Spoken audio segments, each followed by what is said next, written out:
नमस्कार, मैं हूं doctor Manish Singhal, medical oncologist, cancer विशेषज्ञ, Apollo hospitals Noida and Delhi से। आज हम बात कर रहे हैं कोविड वैक्सीनेशन के बारे में और कैंसर पेशेंट्स जिनको कोविड वैक्सीनेशन शायद मिलने वाली है या मिल सकती है उस बारे में।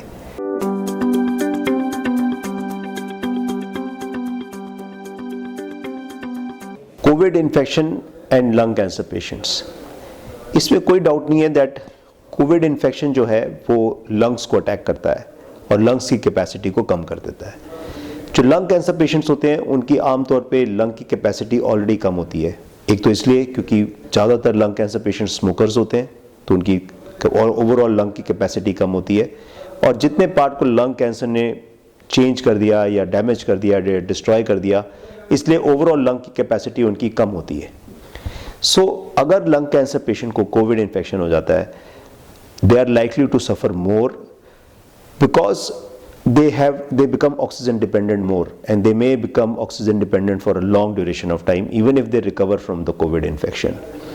Because COVID infection के बाद लंग के अंदर चेंजेस होते हैं और चेंजेस की वजह से वो बाद में धीरे धीरे फाइब्रोटिक चेंजेस हो जाते हैं जिससे एयर स्पेस कम हो जाती है। That means the air exchanging units decrease. Smoking, lung cancer by itself, sometimes the treatment of lung cancer such as radiation will decrease the air exchange units. जब air exchange units कम हो जाती हैं तो oxygen dependency बढ़ जाती है। Covid भी air exchange units को कम कर देता है और एयर एक्सचेंज यूनिट्स कम होने की वजह से ऑक्सीजन डिपेंडेंसी काफ़ी दिनों के लिए बढ़ सकती है।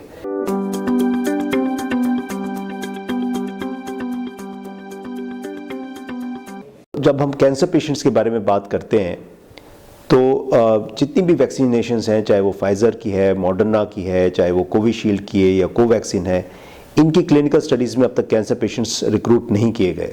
तो ये कहना बड़ा मुश्किल है कि whether cancer patients can receive on scientific basis on scientific grounds.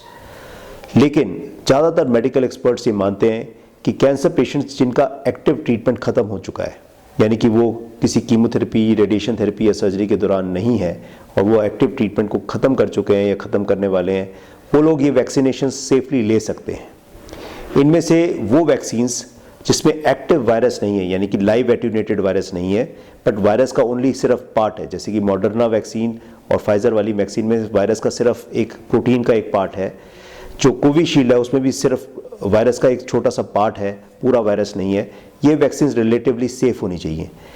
Cancer patients की इम्यूनिटी थोड़ी सी कम रहती है, तो ऐसा हो सकता है कि डिपेंडिंग कि आपको क्या ट्रीटमेंट मिला है, डिपेंडिंग कि आपको कितनी कीमोथेरेपी मिली है, क्या ट्रीटमेंट मिला है, आपकी बेसलाइन इम्यूनिटी कैसी है, इस पे डिपेंड करेगा कि आप कितना अच्छा इम्यून रिएक्शन वैक्सीन से ले पाते हैं, यानी कि आप कितनी अच्छी एंटीबॉडीज़ तैयार कर पाते हैं कोविड से बचने के लिए। सो safety is quite well established of most of the vaccines, यानी कि ज़्यादातर वैक्सीन सेफ मानी जाएंगी उन कैंसर पेशेंट्स के लिए जिनका ट्रीटमेंट ओवर हो चुका है। लेकिन द लेवल ऑफ इम्यूनिटी में बी स्लाइटली लोअर, यानी कि एफिकेसी थोड़ी सी कम हो सकती है। सो कैंसर पेशेंट्स को ये ज़रूरी है कि अगर वो वैक्सीनेशन ले भी लेते हैं तो भी उनको वो प्रिकॉशंस बनाए रखने चाहिए जो एक आम आदमी को रिकमेंडेड है कि मास्क पहनना, हैंड सैनिटाइज रखना और सोशल डिस्टेंसिंग मेंटेन करना। ये भी बहुत इंपॉर्टेंट है कि जिन घरों में कैंसर पेशेंट्स हैं उनके केयर गिवर्स, उनको वैक्सीनेशन होना बहुत ज़रूरी है, बिकॉज डेफिनेटली इन्फेक्शन घर में ज़्यादातर उन लोगों की वजह से आएगा जो कैंसर पेशेंट्स की केयर कर रहे हैं। So vaccination of the caregivers is also very important so that infection rates कम हो जाए, क्योंकि उनकी इम्यूनिटी पूरी है, वो डेफिनेटली वैक्सीन से पूरा लाभ पाएंगे और वो लाइकली घर में इन्फेक्शन नहीं लेकर आएंगे। So cancer patients can take the vaccine, जैसा मेडिकल एक्सपर्ट्स समझते हैं।